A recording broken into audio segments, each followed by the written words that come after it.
Hello po, Sir Roy. Ako po si Moymoy. 65 taong gulang na ngayon. At ang ikukwento ko po sa inyo ay nangyari noong ako'y 20 anyos pa lang, taong 1985 yun, sa isang tagong bahagi ng kagubatan dito sa Samar. Lumaki akong alam na naming apat lang sa pamilya ang natitirang uri ng gabunan sa lugar namin. Doon kami nakatira sa gilid ng bundok San Roque, malayo sa sibilisasyon. Kahit ang tunog ng motorsiklo o tricycle ay hindi namin naririnig. Puro ingay ng kuliglig at ihip ng hangin sa kawayan lang ang araw-araw naming kasama. Wala kaming kuryente, gasera lang sa gabi, at uling na lutuan. At kung may kailangan kami, si Ka Pedro na ang bumababa sa bayan. Siya kasi ang sanay sa pakikipaghalubilo sa mga tao.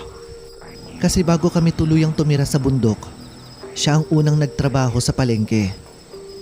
Isang gabi ng Abril, habang nag-uuling si tatay sa likod ng kubo, napansin niyang may amoy na hindi karaniwan.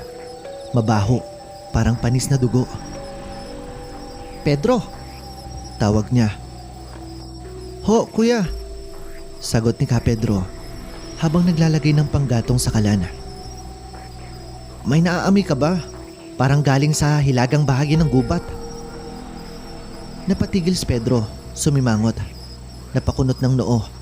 "Ay oo nga, di yan karaniwang amoy ng hayop.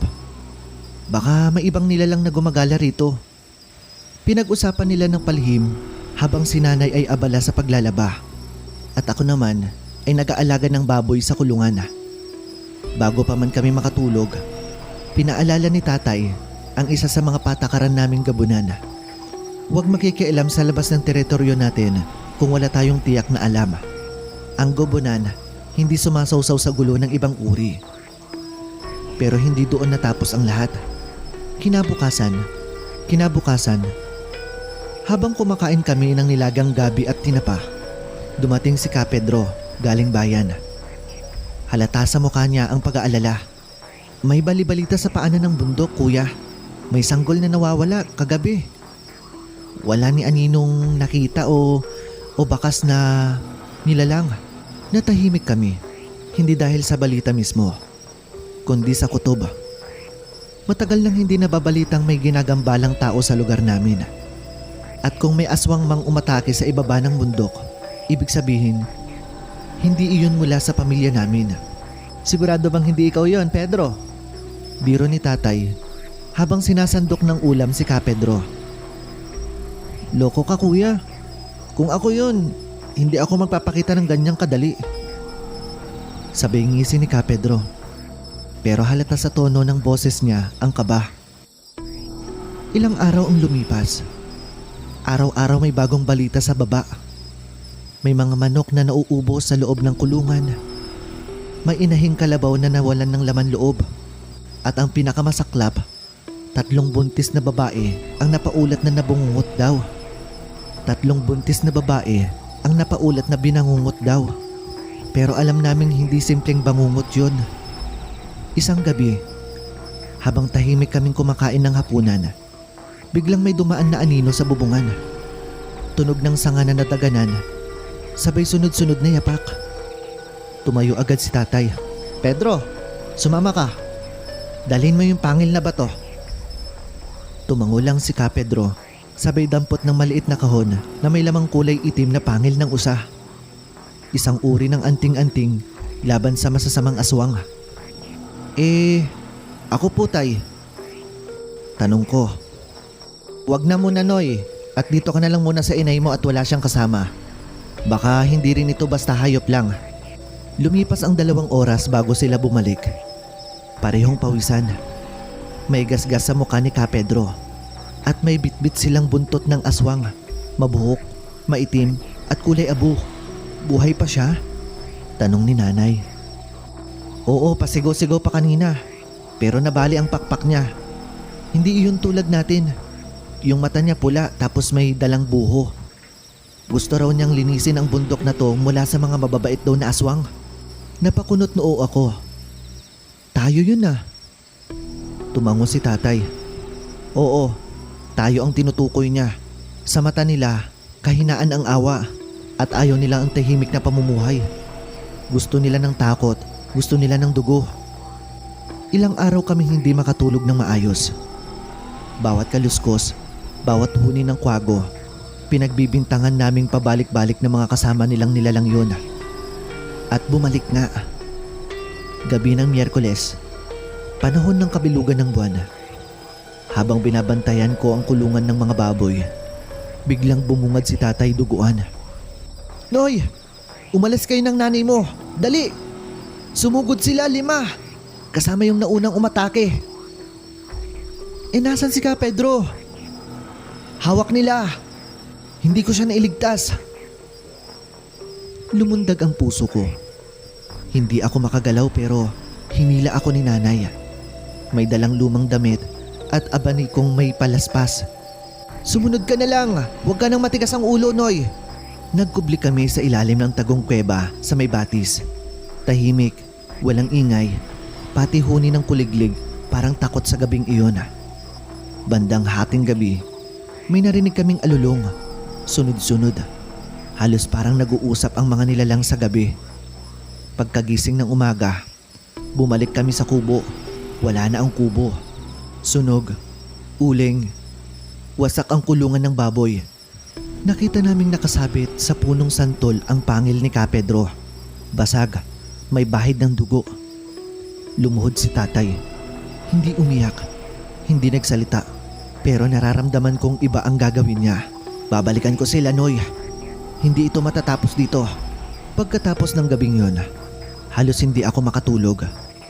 Nakahiga lang ako sa banig sa tabi ng aking ina habang ramdam ko pa rin ang pagkakulo ng damdamin ni Tatay sa kabilang silid. Mula sa siwang ng dingding, nasinagan ng buwan ang aninong galit na galit habang hawak niya ang isang bagay na balot ng pulang tela. Alam ko yun. Yun yung mutya. Hindi ko pa man alam ang lahat ng kakayahan ni Tatay. Pero nararamdaman ko, hindi na siya ang dating tahimik at mapagpakumbabang dado. Nawala na ang pag-aalalang baka masangkot kami sa gulo. Ang natira sa kanya ay ang apoy ng paghihiganti. At ang apoy na yon, hindi na mapipigil pa. Hindi nila kayang tapusin ang lahi natin, Puring. Marahang sabi ni Tatay habang kinakausap si Nanay. Akala nila kami pa rin yung dati. Akala nila hindi ko ilalabas ang mga sinumpa kong kaalaman. Ngayon, wala nang nagawa si Nanay kundi umiyak. Mahigpit ang hawak niya sa laylayan ng kamison niya. Parang gusto niyang pigilan si Tatay. Pero alam niyang walang makakapigil sa isang amang nasaktan.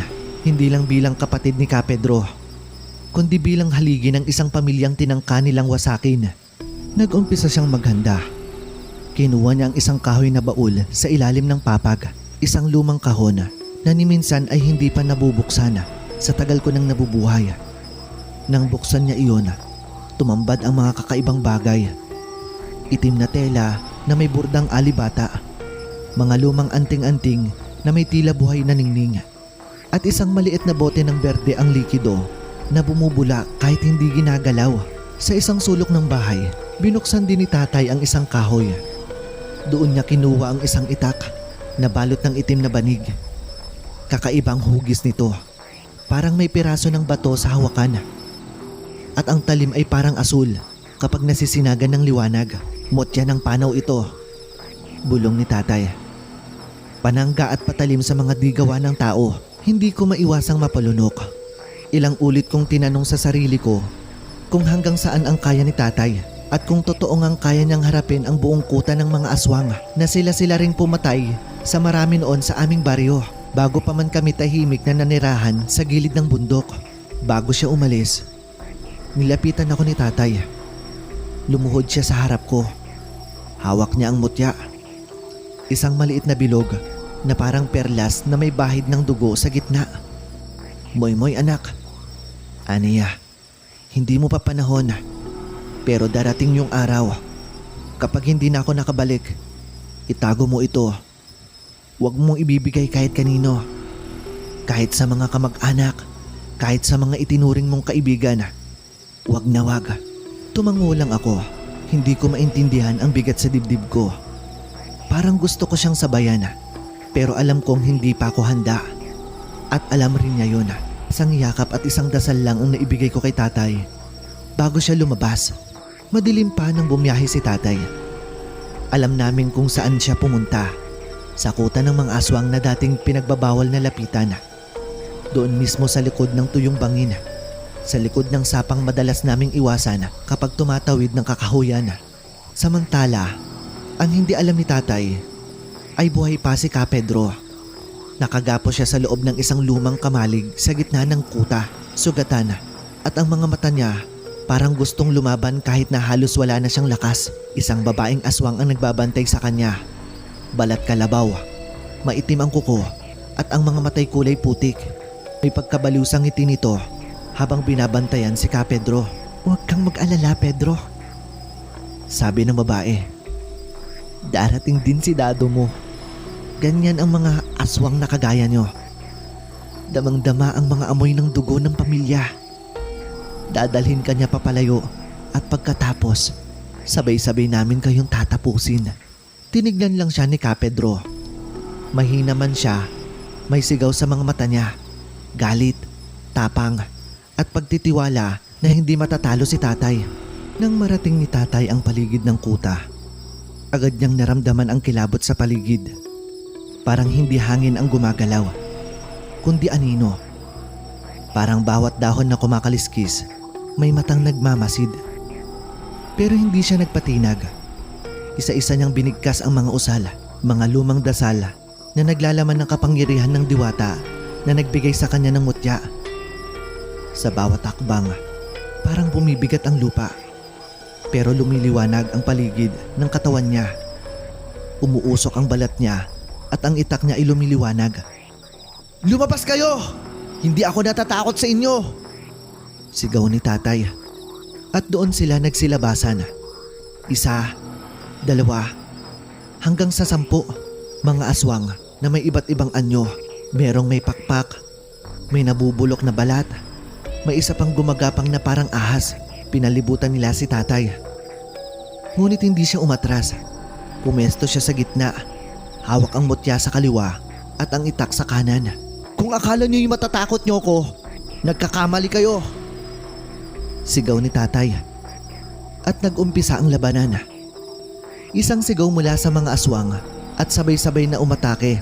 Isang sigaw mula sa isa sa mga aswang at sabay-sabay silang umatake. Ngunit sa bawat dikit ng katawan ni tatay, nasusunog ang balat nila.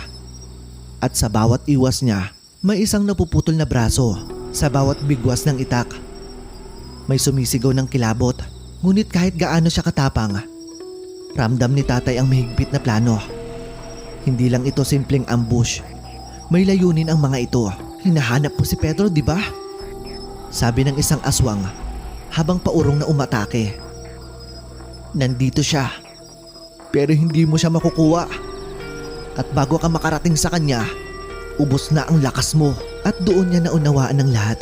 Ginamit si Ka Pedro bilang pain, hindi lang para sa kanya, kundi para sa amin. Kapag natalo siya, wala kaming pananggalang ni nanay. Walang magtatanggol sa amin. Ngunit hindi umurong si tatay. "Kung ito ang kapalit ng kalayaan ng pamilya ko, handa akong mamatay. Pero siguraduhin niyong wala ni isa sa inyo ang makakauwi ng buo," aniya. Pagkatapos ngang makalusot ni tatay sa mga atake ng mga halimaw na yun, hindi niya inakalang makikita na pangbuhay si Ka Pedro. Nakagapos ito sa isang malaking haliging kahoy, puno ng sugat at halos wala ng malay doon. Biglang lumiyab ang damdamin ni tatay. Para bang may humila sa kanya mula sa pinakaloob ng kanyang pagkatao. Galit, awa, at determinasyon na hindi ko pa nasaksihan kailanman sa kanya noon. Sa unang sabayang atake ng mga nilalang na yon, 4, 5, 6, sunod-sunod silang nagbagsakan sa harap ni tatay. Pero sa halip na umatras, lalo siyang lumapit. Isang kakaibang lakas ang dumaloy sa kanyang braso't binti. Hindi niya maipaliwanag, pero ramdam niyang parang ginabayan siya ng kung anong persang hindi niya pa nararanasan dati. Nang dumapo ang mga kamay ng aswang sa kanyang katawan, imbis na manghina siya, lalo siyang lumakas. Sinuntok niya ang lupa. Isang malakas na dagundong ang sumabog sa paligid. Parang pumutok ang mismong puso ng bundok. Nayanig ang lupa. Bumuka ang mga bato at nagsitilapon ang mga nilalang sa hangin na parang dahong tinangay ng bagyo sa pagkagulat ng mga aswang. Mabilis na lumapit si tatay kay Pedro. "Sandali lang, Pedro. Sandali lang." Bulong ni tatay habang mabilis niyang ginunting ang tali gamit ang patalim na kinuha niya mula sa bulsa ng kanyang sinturon. Bit-bit niya ang halos hindi makatindig na si Pedro. At sa abot ng makakaya niya, tinakbo nila ang daan pabalik sa kuweba. Doon sa lugar na tinuturing naming pinakaligtas kapag may kaguluhan. Dugo, pawis, at alikabok ang bumabalot kay tatay habang pasan si Pedro sa kanyang likod. Pagdating sa kuweba, hindi na nag-aksaya ng panahon si tatay. Inugot niya ang kanyang mga dahon ng agimat, langis, at pulbos mula sa lumang sisidlan. Sinimulan niyang gamutin si Pedro habang minamasahe niya ang katawan nito gamit ang langis na may halong dasal. Paulit-ulit ang bulong niya. "Sa ngalan ng liwanag, sa lakas ng ating mga ninuno, bumangon ka, Pedro." Wala ako narinig kundi ang mahinang ungol ni Pedro. Buhay pa siya pero hindi pa siya malakas. Samantalang kami abala sa pag-aalaga, hindi namin namalayan na ang mga halimaw na iniwan ni tatay ay unti-unting bumangon. Hindi nila inasaan ng ganong lakas mula sa isang tulad ni tatay. Ilan sa kanila ay tuluyang nalagutan ng hininga pero ang iba'y naghilom ang sugat at muling tumindig. Hindi sila nagtagal doon. Umatras sila. Galit, gulat at takot ang bumalot sa kanilang mga mata. Tila ba ngayon lang nila naranasan ang ganong pagkatalo. At sa kanilang pagbalik sa pinakaloob ng kagubatan, tinahak nila ang mas madilim na daan patungong silangan bahagi ng kanilang kuta. Doon nagtatago ang tunay na pinuno. Isang matandang aswang na pinaniniwala ang matagal nang hindi umaalis sa kanyang lungga. Maputla, balbasarado, at ang balat niya ay parang pinagsamang paniki at usok. Sa bawat hakbang ng kanyang mga tauhan, sumisingaw ang galit sa kanyang katauhan. "Anong sabi niyo?" Tanong ng pinuno, malamig at punong-puno ng puot. "May dumating na lalaki. Hindi namin siya kilala pero malakas siya. Parang hindi tao. May hawak siyang kapangyarihan. Hindi namin maintindihan." "Oo, pinuno. Napuksa ang ilan sa atin. Pilas lang niya." Dagdag ng isang aswang. Bakas pa sa tinig nito ang takot. Biglang bumalibag ng silyang kahoy ang pinuno. "Bakit kayo umatras? Bakit hindi niyo sinundan?" Tahimik ang lahat. Walang gustong magsalita. Ang iba'y napayuko. Ang iba na may nagtago ng tingin. Alam nila na galit na ang pinuno. "Hindi tayo pwedeng mapahiya ng ganun-ganun lang. Hanapin niyo ang pinanggalingan ng lalaking iyon. Alamin kung sino siya, kung anong klaseng dugo meron siya, at dalhin sa akin ang ulo niya, at dalhin sa akin ang kanyang ulo." Samantala, sa kuweba naman, unti-unting nagkamalay si Pedro. Namumugto ang mga mata. Nanginginig ang boses. "Kuya Dado, buhay pa ako?" Tanong niya habang pilit bumabangon. "Oo naman, Pedro, buhay ka pa. At hindi kita papabayaan," sagot ni tatay habang inaayos ang tela sa sugat ng kanyang kapatid.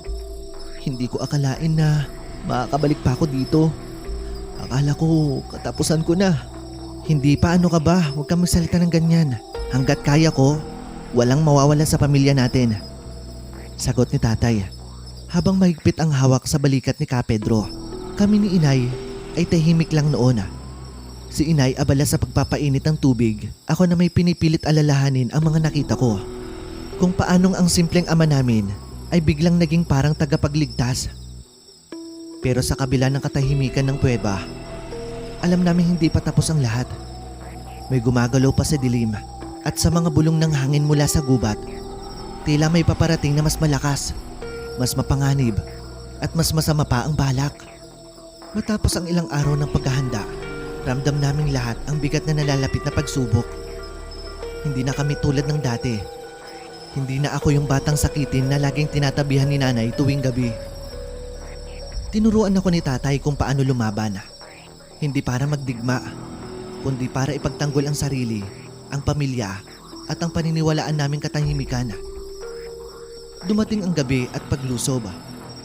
Ang langit ay kumilimlim. Parang pinipigil ang buhos ng ulan. Tahimik ang paligid, pero ang puso ko ay kumakabog ng malakas. Naroon kami sa gilid ng kuweba, nakahanda sa anumang oras. Una naming narinig ang yapak, mabilis, mabigat.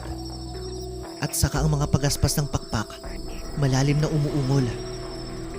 Hindi na kailangan ng babala. Sumugod na ang mga aswang. Kuya, andyan na sila. Bulong ni Ka Pedro sa likod ko habang hawak ang kanyang bangkaw na may ukit na sinaunang simbolo. Ang labanan ay mabilis at marahas. Ang mga aswang ay malakas, mabilis gumalaw at hindi basta-basta natitinag. Ngunit hindi rin kami basta-basta bumigay. Si tatay ay tila isang halimaw sa gitna ng dilim. Ang bawat palo ng kanyang itak ay siya ring pagbagsak sa lupa ng mga nilalang na sumusugod sa kanya. Si Ka Pedro naman, bagamat may edad na, ay lumalaban pa rin na parang kabataan. Taglay ang tapang ng isang mangdirigmang gabunan. Ako naman, kinakabahan. Oo, pero hindi ako umurong. Ginamit ko ang itinuro sa akin ni tatay at nagbago rin ang anyo ko sa pagiging gabunan na tila hindi kagaya ng dati, anyong tao lang dahil sa tahimik na pamumuhay namin. At sa gitna ng kaguluhan, nakita ko kung gaano rin kaseryoso ang mga kalaban. Hindi lahat sa kanila ay hayok sa dugo. May iilan na tila nag-aalangan, naguguluhan hanggang sa dumating ang pinuno ng mga aswang. Isang matikas at mahinahong nilalang na may mapanlikhang mga mata. Sa unang tingin pa lang, ramdam mong hindi siya katulad ng iba niyang kasamahan. "Dado!" sigaw niya habang nakataas ang dalawang kamay. Sinyalis ng pagtigil. Nagulat kami. Lahat huminto. "Hindi ito ang gusto ko! Hindi ito ang usapan namin ng mga kauri ko. Katahimikan ang gusto ko, hindi kaguluhan." Galit pero pigil ang boses ng pinuno. Lumingon si tatay. Kita ko sa mata niya ang pagtataka. "Hindi mo ba alam?" tanong ni tatay. "Ang alam ko, kayo ang sumugod. Kayo ang nagbanta sa katahimikan ng ating kasunduan." "Baliktad," sagot ni tatay. "Ang mga tauhan mo ang unang nagpakita ng dahas. Halos mapatay nila si Pedro. Sumugod sila sa amin habang tahimik kaming namumuhay." Saglit na katahimikan. Tila binagsakan ng langit ang pinuno. Nakita ko sa kanyang muka ang hiya, ang pagdududa sa sarili, at pagkapuot sa mga kasamahan niyang nilabag ang kanilang panata. Tumango siya kay tatay. "Kung totoo ang sinasabi mo, at ramdam kong totoo nga, humihingi ako ng patawad. Napakabigat ng pagkakamaling ito. At sa mismong gabi ring yon, sa harap ng buwan at ng mga saksi, tinigil ng pinuno ang labanan. Pinauwi ang kanyang kauri. Ang ilan sa kanila ay humingi ng tawad. Ang iba ay naglaho na lang sa dilim. Napaupo kami ni tatay at ng pinuno, kasama si Ka Pedro, at nag-usap ng mahaba. Paliwanag niya, hindi niya ganap na nakokontrol ang galaw ng iba niyang kasama. May ilan sa kanila ang gusto pa ring bumalik sa pagiging halimaw, sa pagkain ng tao, sa kaguluhan. Pero nanindigan siya. Hindi dapat ganon. Kaya't simula noon, binantayan niya ang kanyang grupo. At sa unang akala niya, napanatili niya ang kanilang panata. Sa huli, nagpa siya ang pinuno na tumira na lang kami sa kanilang kampo sa bundok. Doon ay nagsimula kaming muli. Si tatay, si Ka Pedro, si nanay, at maging ako. Naging tagapamagitan sa pagitan ng mga kauri ng pinuno ng mga aswang at ng pamilya naming gabunan sila tatay at Ka Pedro. Pinanatili naming tahimik ang pamumuhay. May respeto at may hangganan. Hindi ibig sabihin na magkaiba tayo ay kailangan nating maglaban. May ilang taon din ang lumipas. Si tatay ay mas tumanda na pero mas naging iginagalang. Si Ka Pedro naman ay naging tagapagturo sa mga kabataan sa kampo, pati ako. At ang pinuno ng aswang, naging isang haligi ng katahimikan. Sa huling pagkakataon na kinausap niya ako, ang tunay na lakas ay hindi nasusukat sa dami ng nailupig, kundi sa dami ng naunawaan. Ang aral sa kwento, sa mundong puno ng pagkakaiba, ang tunay na kapayapaan ay nagsisimula sa pagtanggap, pag-unawa at pakikipag-usap. Hindi lahat ng kinakatakutan natin ay kaaway. Minsan, ang tunay na kalaban ay ang maling akala at bulag na galit. Maraming salamat po, Sir Roy, sa pagbibigay ng boses sa aming kwento. Sana ay nagsilbing aral at paalala ito sa lahat ng nakikinig. Sa kabila ng dilim, palaging may liwanag. Maraming salamat po sa inyo at mabuhay po kayo.